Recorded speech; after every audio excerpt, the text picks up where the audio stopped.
follow your instructions and do exactly what you told us to do. I'm pulling the button out. This is the reset button, and these are the parts. I'm going to re-put it in like suggested, and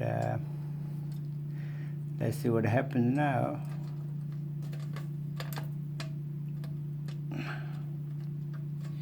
It's fixed now. Now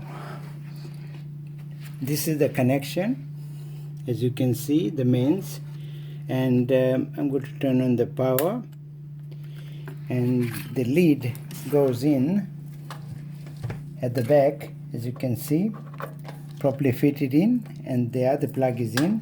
Now it should start.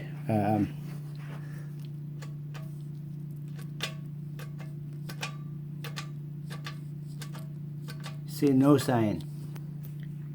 It just goes in and out, but nothing happens. So please, look into it.